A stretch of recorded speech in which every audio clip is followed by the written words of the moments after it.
Welcome back. We are holding court with Naomi Damba, who is a foreign policy and defense expert, also senior partner with Glossept. We also are holding court. We are holding court with Dr. Mustafa Ali, who is a conflict and resolution expert. Professor Peter Kagwanja, who is the CEO of Africa Policy Institute, and Hamid Hashi, governors and policy analyst.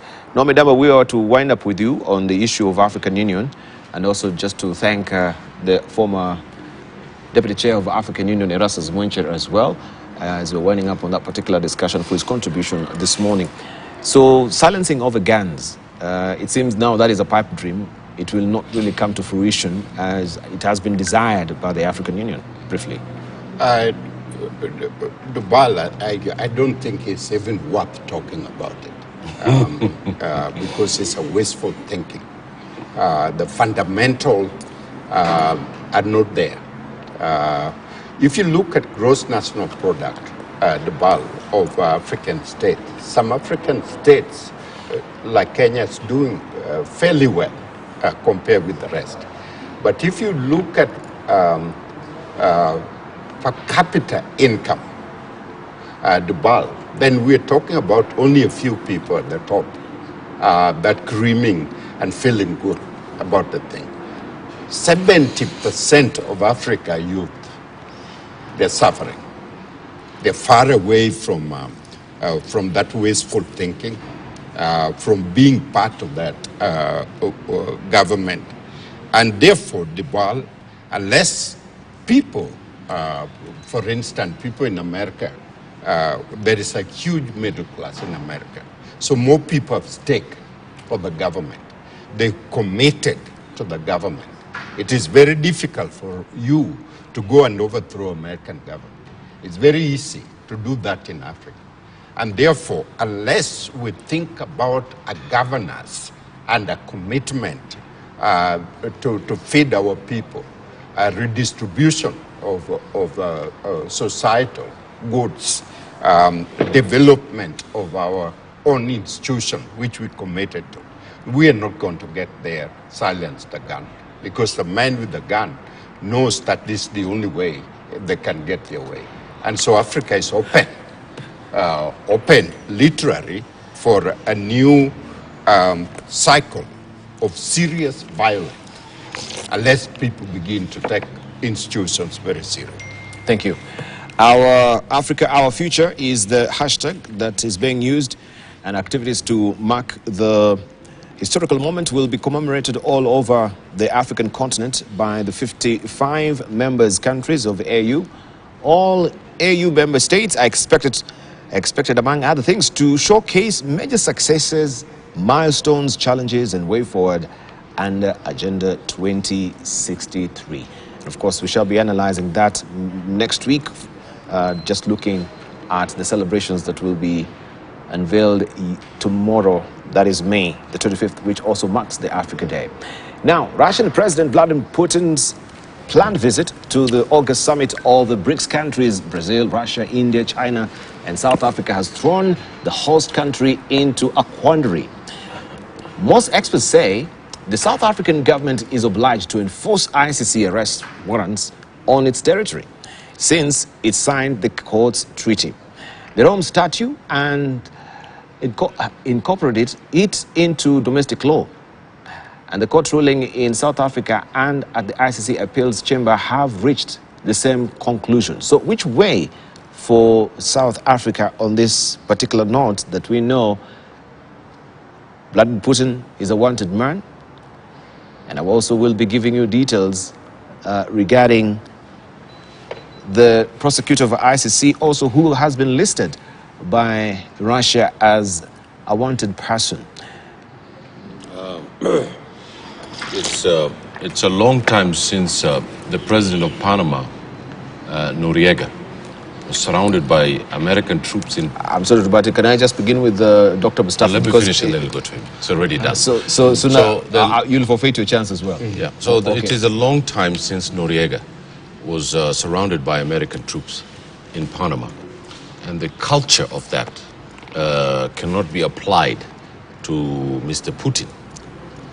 who sits on about 1,000 intercontinental ballistic nuclear weapons. It's got the third, fourth, fifth largest army in the world. The unilateralism today in international relations is appalling. I think that the South African government has invited another sovereign government to come and visit its country. And I think that anybody who wants an issue about the issue of Ukraine should bring it up into the Security Council and say, this is what's happening.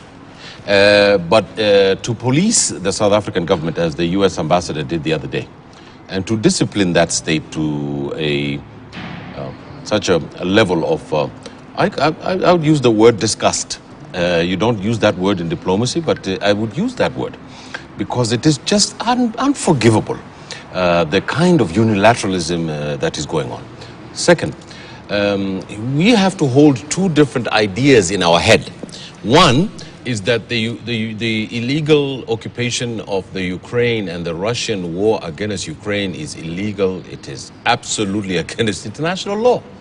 And then on the other hand, hold a completely different idea and say the political, social, cultural, and economic and military conditions that were prepared to be placed in front of Mr. Putin for him to react in a certain manner and to act in a certain manner. And how do we reconcile these two systems of ideas and actions in international relations today? That is how we have to think. And I think to reconcile these two things is to say that there has to be an end of the war in Ukraine, and it has to be immediate. And there has to be a withdrawal of Russian troops from Ukrainian territory. And then there has to be a systematic negotiation on what the future holds for Ukraine and Russia. Now, for the American government to tell Africa, Asia, or everybody else that you cannot, that your enemy is our enemy, or our enemy is your enemy, and your friends are our friends, is not a way to deal with the rest of the world or the global south. We oppose in every way this new form of imperial thinking. And we know the dangers that are there prevalent today. My senior learned teacher tells us that the tanks and the battalions and the armies are all over the NATO countries surrounding Ukraine and Russia. Not only is that true, there's a paper that was leaked in which showed American official senior commanders were on the front. The French are on the front. The Germans are on the front. The whole European NATO are on the front conducting the war against the Russians. We are leading ourselves into a hole in which there is going to be conventional nuclear weapons being used. Well, that's in the broader perspective. But now looking at the ICC issue with South Africa, where the question is, what should South Africa do? Because we have legal rights groups who are planning court action to force South Africa to execute their arrest warrant. We had the same scenario here where Bashir also was coming for the promulgation of the constitution, and still there was an arrest warrant that was issued by the ICC. Kenya also was torn in between. The ICC is a double standard institution. That's what I'm saying. The Al Jazeera reporter who was shot by Israeli troops in occupied Palestine was not taken to the International Criminal Court. That fellow there called Mr. Netanyahu, who has been bombing Gaza the whole of last week, has not been cited by the International Criminal Court. What is the double standard in which putting black men into the docks in the ICC, while all the other European powers are committing this kind of criminals? Because the question I'm asking is, we've seen this ICC debacle happening in South Africa. The president, giving a statement that we're pulling out from the ICC treaty. That's Rome Statute. Then again, we have changed our mind. Here we are.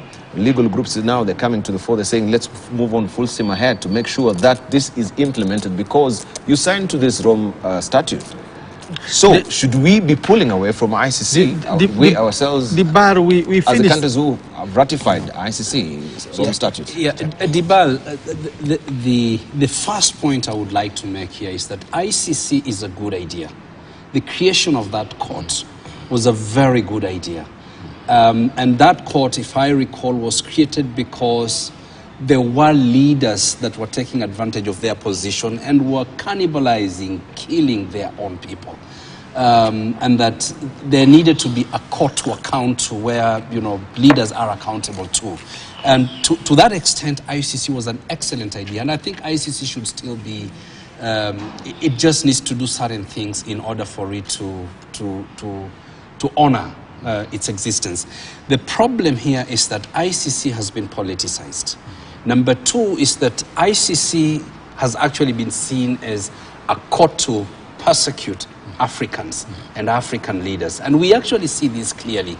Number three, Dibal, is that there are criminals who are heads of states today that are not in Africa, and ICC will never touch them.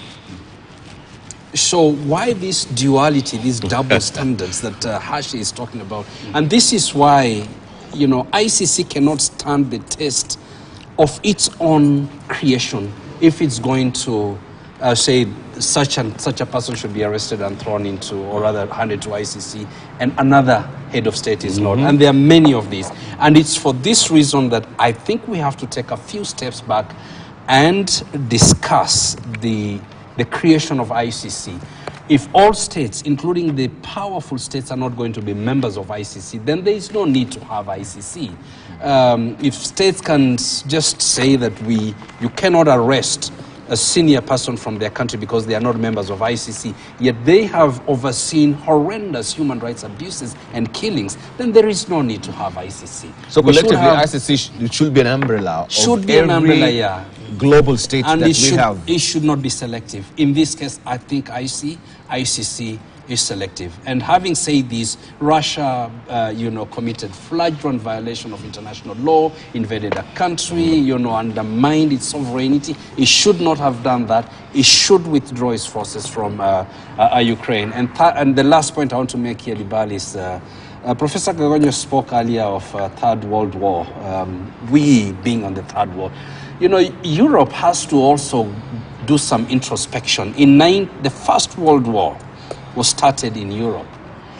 In Sarajevo, in 1914, August of 1914, when the Archduke Ferdinand was killed at a bridge in Sarajevo. The Second World War started in Europe when Hitler invaded Poland in 1939. The Third World War seemed to have started in Ukraine with the invasion of Russia.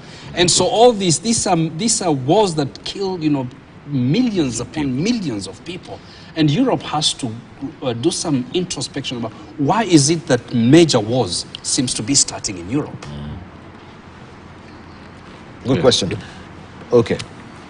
Are you going to Kagwanja? Kagwanja, Yes. then you. Kagwanja too. No, it has become it's Nazim, good sometimes to listen. I think I don't find it worthwhile to discuss the African Union. I see, Dibal, you really want to insist on this and this. The African Union or the ICC? No, ICC. Sorry. The International Criminal Court. And why do I say so? Because from its foundations, we, people of the South, are the ones who founded it. Correct. And we founded it because we thought that it is going to be binding to everyone. We wanted it to be binding to us in terms of our criminals who are causing genocide and others.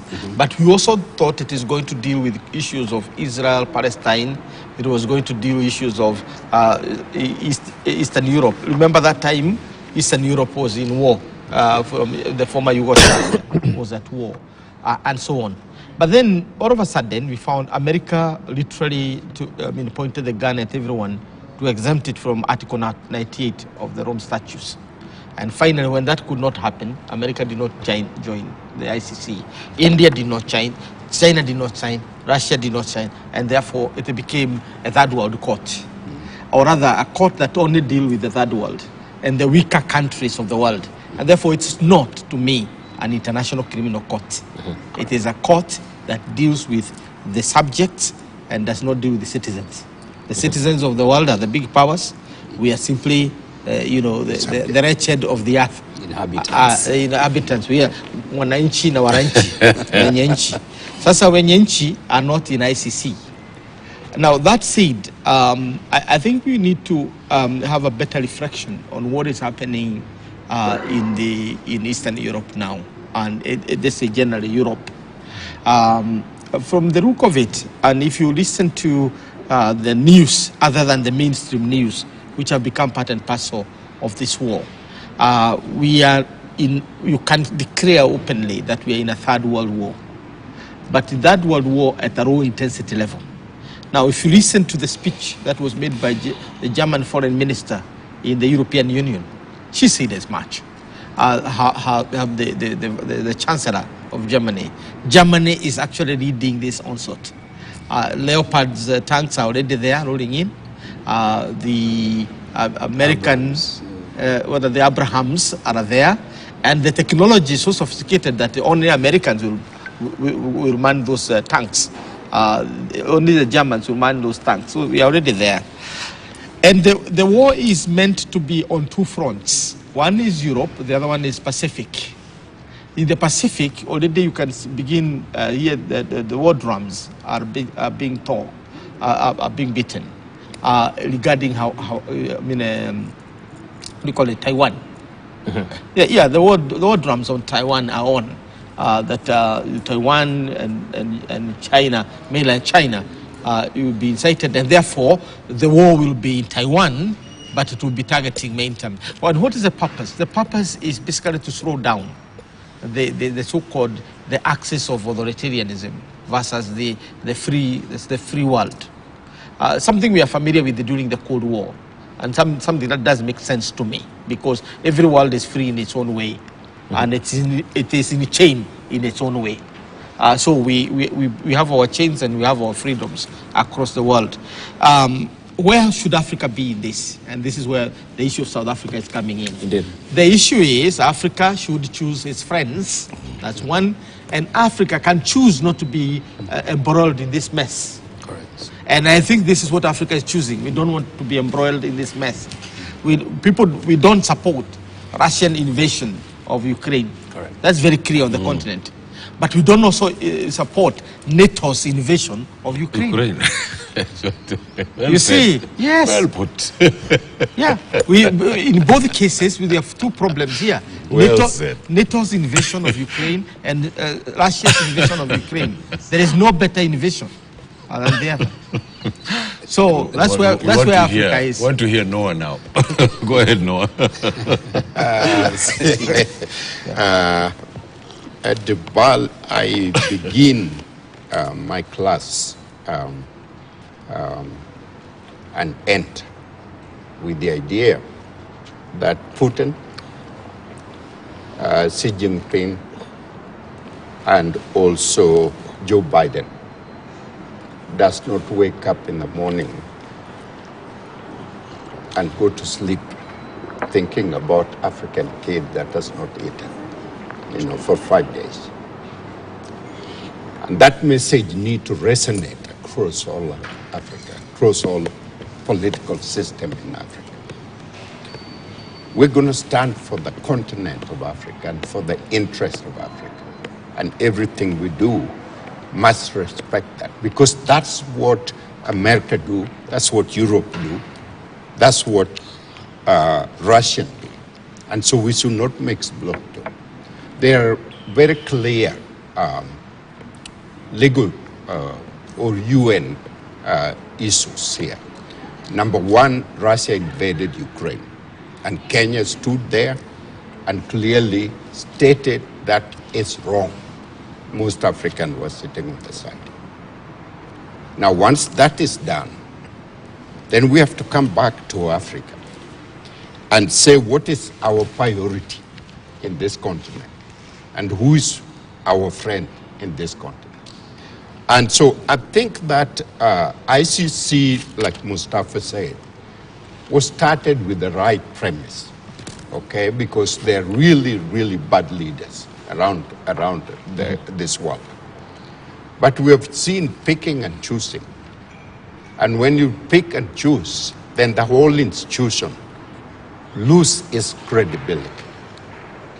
And so the UN itself has also lost its credibility. The Security Council has lost its credibility because there are 55 African countries. Africans are not in the Security Council. So, President of South Africa has the right to invite his friend and right to keep their enemy out. And until that is corrected so that there is credibility in ICC, we should not take it very seriously. And so the implication, like Johnny, what was that American? Johnny Carson?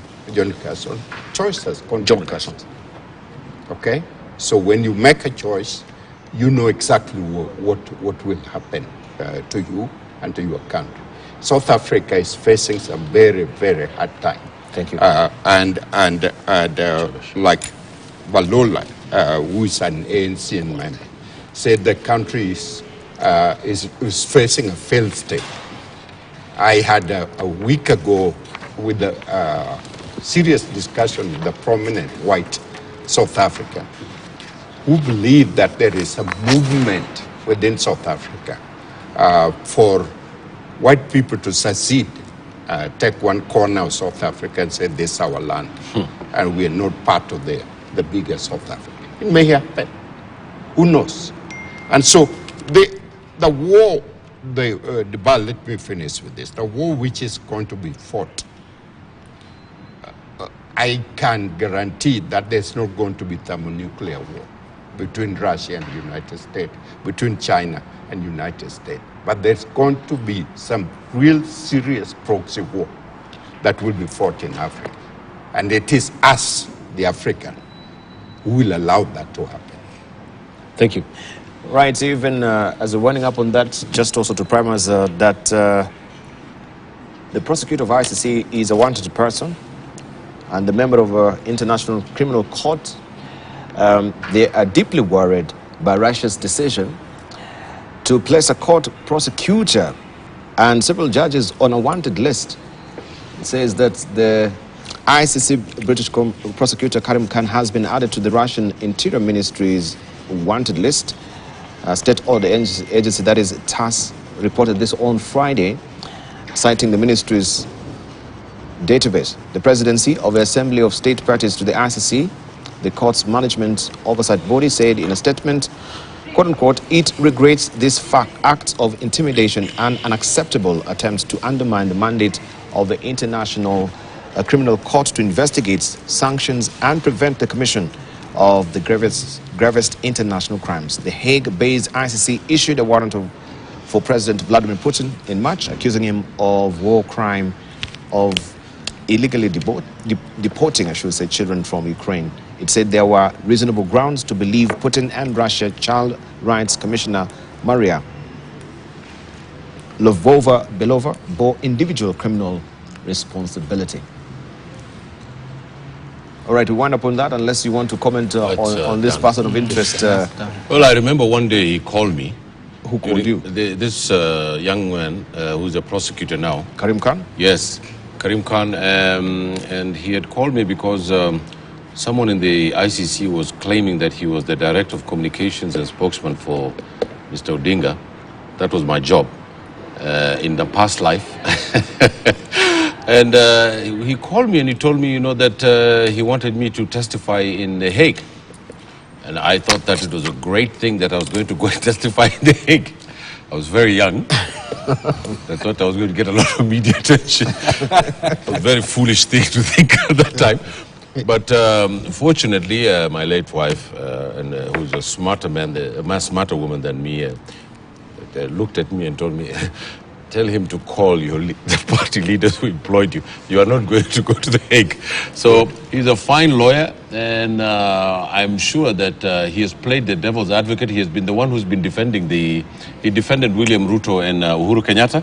And they saw that he had a good command of the law and a good command of the English language. And that has now put him there. And even though I oppose this racist corp, this racist institution, which only puts people from Slavs and Africans over there. They don't put any white men over there. So I think that he would be a credit to the prosecution.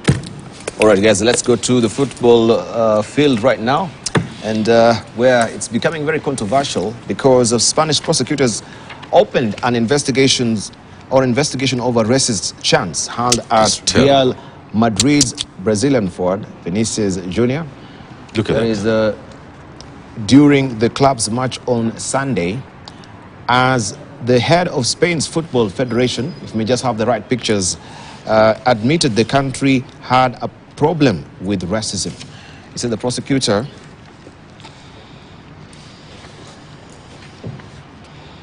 we know the story about what really happened. Spain's Very Football bad. Federation admitted the countries had a problem with racism. Could we just discuss this? Because I think this has really drawn a lot of attention right now.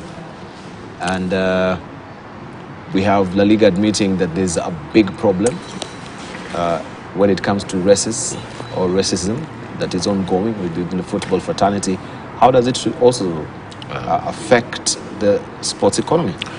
The Spanish people and their government have for a long time, historically, been accused of a deep cultural racism against people of color, particularly people from Africa. And I think that this repeated incidents, if I may call it that, of racial intolerance and racism in Spanish culture, is something that is appalling. It is extremely political. The president of Brazil quite rightly stood up for his citizen, probably one of the best footballers of his generation. And in the way that African players and Africans from the diaspora are treated in the leagues in Europe, the ball calls into the question the very consciousness that we here in the panel today have been talking about and discussing and condemning and saying that the sickness that is in the European mind of racism and war is not a euphemism. It is something that our able Dr. Mustafa has already explained. I find it, Debal, that this problem of racism is in the history of Spain itself. It is from the day of the Spanish conquistadores, from Hernando Cortez, all the way today to the Spanish footballers. The sickness of racism has been in the imagination of the Spanish political economy. I put it to you, Debal, that it is not hard to say that this is another form of inquisition. And the Inquisition, Debal, as you know, was something that is part and parcel of the Spanish history, in which they butchered Muslims and Jews, Debal, in a way that has been unprecedented in the history of European thinking. And Debal, I think that it is very important that people of African descent and Africans to absolutely confront racism in all its forms and without any apology.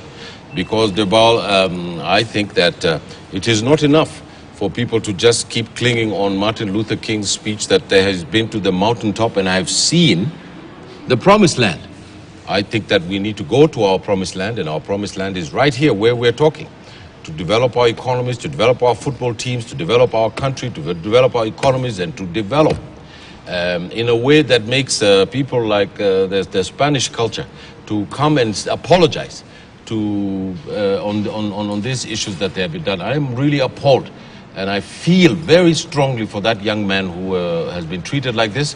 And I think that the Spanish government ought to do something about that.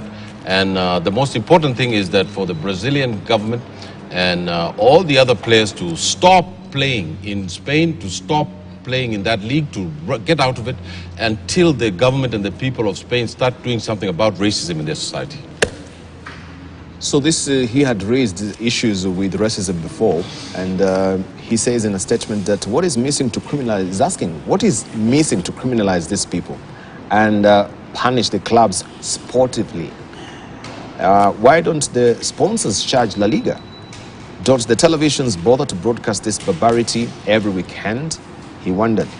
And we have also Real Madrid's, just to mention that he is a second top scorer this season in all competitions behind Karim Benzema, and had previously described Spain as a country of racists as much as the match against Valencia on Sunday showcased that. So there were cries before that were raised by some players, with him included, but nothing has ever been done. Kagwanja, just speaking broadly, not necessarily. I think it raises the issues of racism. I would have problem discussing Spanish football because maybe I love other footballs, maybe not the Spanish football, but I have nothing against Spain. I have many friends there. The point is, from 2016, or more precisely 2014, we saw the resurgence of racism. You remember the publishing of the Bell Curve, correct, and other books, and it is that kind of environment that gave birth to Trump and his racism. Now, if you go to the academy, you encounter Samuel Huntington and the end of Whitedom. Before the good professor passed on, he had changed his scholarship now from Crash of Civilization to basically, Crash of Races in America. And it is Samuel Huntington and others who were decrying and this was basically given rise to by the Obama. The election of Obama is the one that threatened what we can call whitedom, the white group in the United States. They felt that they are now beginning to become the minority rather than the majority, and that scared them stiff. Now, as a result, then we've seen the widespread of racism coming together with isolationism and also with the populism. Fortress Europe. The whole idea of Fortress Europe, the whole idea of ensuring there's no migration to any part of the north, the creating of walls, the wall of Mexico and others, is all about racism. And therefore, it should not come as a surprise to anyone that we've seen this. We've seen the killings, what used to be done in the 1960s and 70s and the 50s, the lynching. We call it the lynching. Martin Luther was not assassinated. The Jim Crows of the lynching. Martin Luther King was not assassinated. Malcolm X was not assassinated. They were lynched. Lynching is when death is a public spectacle to teach lesson to the people who are targeted. So when you kill Kennedy, J.F. Kennedy was not assassinated. He was lynched. To send a message. Yes, to send a message to people that this is the way we want you to behave.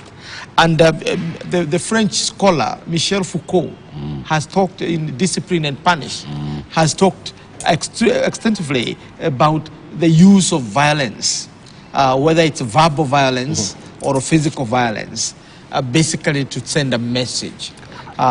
So it's a public spectacle that makes this. And in football and in other places, the killing of George, Floyd in the U.S., was not meant to be, a slow death. It was a spectacle that this is how we're going to kill you slowly. As you watch, the clock is ticking. We watch you through that process. I mean, somebody would have intervened and stopped it. So, in a sense, racism is now alive. Wherever you're going is alive. And what gives rise to racism is the poverty of the West. The West is declining, and the rest is rising. So the rise of the rest is causing racism in the West. And that is why we have these wars in Ukraine. This is why we are having these war drums being beaten in the Pacific about China and so on. And therefore we must be very, very, very careful. Africa need now to go back to Pan-Africanism more than ever before. We need to revisit Kwame Nkrumah. We need to revisit, George Padmo. We need to go back to Marcus Garvey.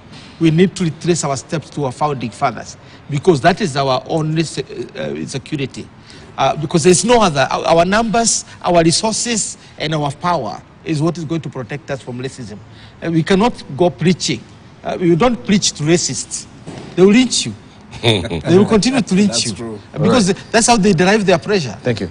Let's hear from Dr. Mustafa. You know, Dibal, terrorism is defined as the use or the threat to use violence to send a political message. Yeah. Professor has just confirmed that, what happened to J.F. Kennedy, Malcolm X, and Floyd, is a spectacle, and exactly that. This issue of racism, Dibal, this is a tip of the iceberg. It's not. This is a very small matter. Europe has been inherently racist, and racism is institutionalized in the West. Yes. I am a victim of a vicious racist attack at a European airport in broad daylight. I nearly lost my life. Really? Yes.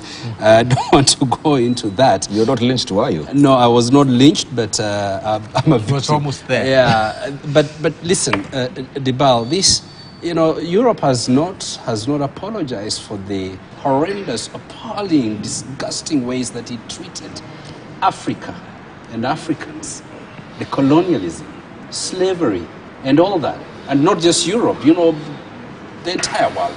And because there has been no public apology, and some say they will never apologize, these fans in the stadium, they are just basically doing what their forefathers did to us. And if Europe is not going to apologize, if the leaders there are not going to be strong enough to say, we did wrong, we've been racist, and we apologize, and we're going to correct the past mistakes, this kind of racist attacks is going to continue.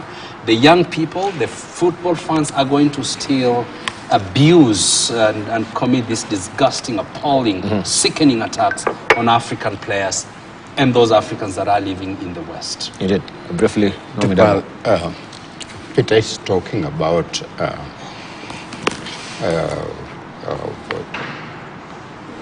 there are two things here. One is institutional. That's what Mustafa is talking about. The other one is individual stupidity and ignorance about the rest of the world. And Mustafa is talking about having been confronted. And I have been confronted in New Orleans with a stupid person who then it's not racist, but stupid because he learned from the parent.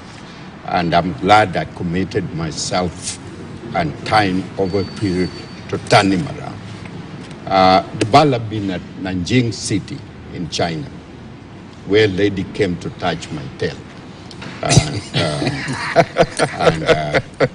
And so... It's not funny. Yeah. So I don't think it's funny. Allow you to laugh.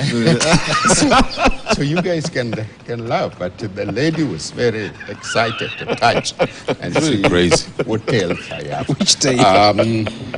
So the issue really, people, it is us.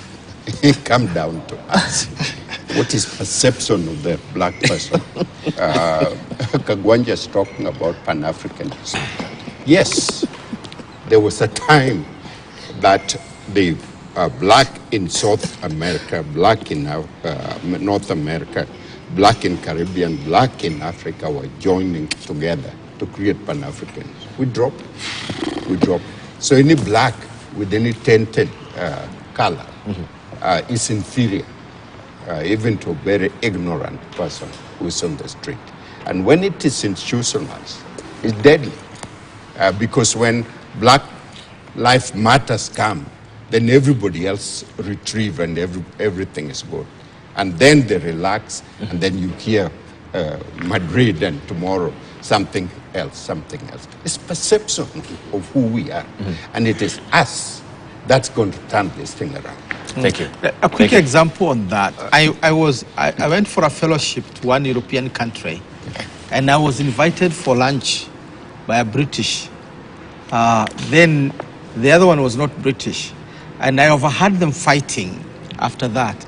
And the other European was telling this British, "You cannot be taking my blacks You cannot be taking my Africans. I bring them from Africa, I bring them to Europe, and I have never gone to that institution again. I was so angry that I am somebody's African. Yeah. I am educated. I am doing my PhD. You're a tourist attraction. No, but now somebody give me a fellowship to do something in an institution. Then you're fighting another that he cannot associate with me. Thank you. Because I'm your African. Yeah. Indeed. Thank you. And we can see there also the Brazil's Christ the Redeemer statue that is in Rio de Janeiro. Iconic landmark had its lights switched off on Monday night in a show of solidarity for Real Madrid moving forward. Christ is the Redeemer. All right, let's just be winding up the show, and we just look at what is happening at the U.S. politics, where Tim Scott's effort to secure the 2024 Republican presidential nomination will test whether a campaign centered on its own rise from poverty and the need for better economic opportunities can garner support in a field dominated by former President Donald Trump. The 57-year-old South Carolina senator officially announced his presidential bid on Monday after he filed his statement of candidacy on Friday. Let's just listen in. And of course, we shall be winding up with that particular story. You see, they're attacking our American values, our schools, our economy, and our security. But not on my watch. Not on my watch. That won't work. I cannot stand by while this is done to America. She's done too much for me. Our nation, our values, and our people are strong, but our president is weak. America is not a nation.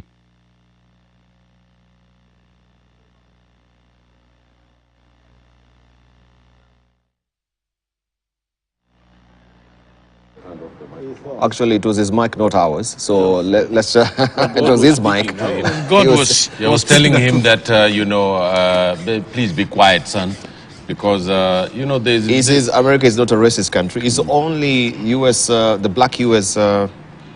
Congress. The President Biden and all the administration and the leaders of the United States are always standing up and saying that we need to end racism in the United States. I think this fellow here is just looking for political mileage. He's trying to get a seat, and there's no room in the other party. So I'm sure he's going to. But everybody knows that that sickness was built. The very foundations of that society was built on this thing.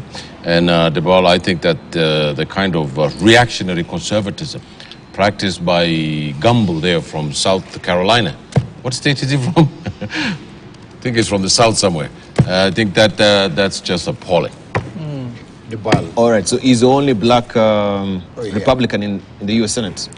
Yeah, but and he's the only black presidential candidate so far that we have. So it doesn't matter. It doesn't matter. Yeah, we had Jesse Jackson.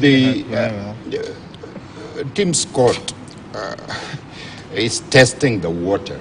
That will not go anywhere. Here's my point. My point is Ron DeSantis is going to be the challenger to Trump, and Ron DeSantis might beat Trump. And if Ron DeSantis beat Trump, he may beat Biden. May beat Biden. Yeah. Will be a really, really big thing.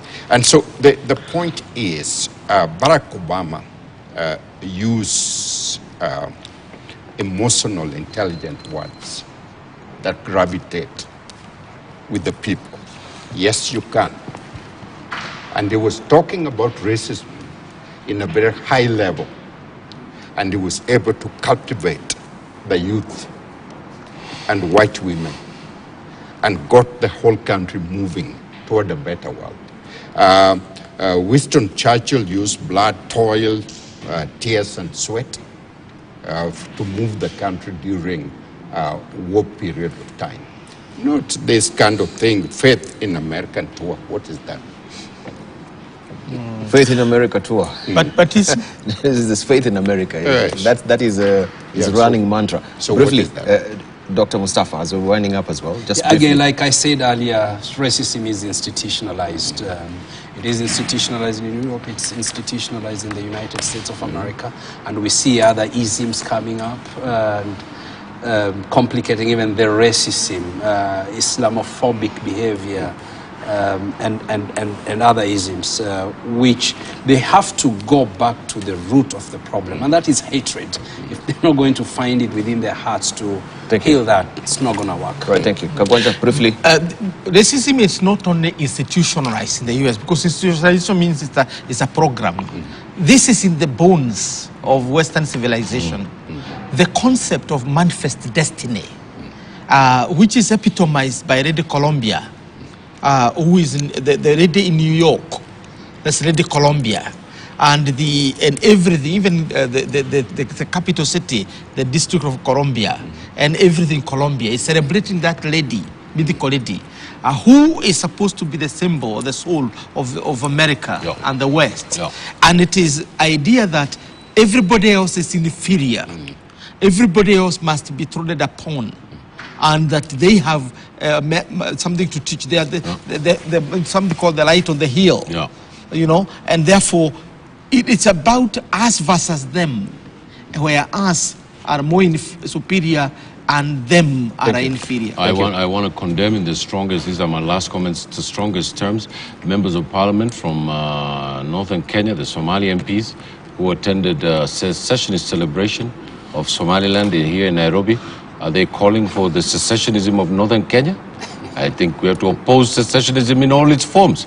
And you should not be attending secessionist parties. We want unity in Africa, we want unity in East Africa, and we want unity in Kenya. But they've got the right of association. I have a right to do it, but I find it appalling, and I have a right to condemn it, as much as they have their right to celebrate it. That's your own opinion as well. Yes. No, Madam, your closing remarks, briefly.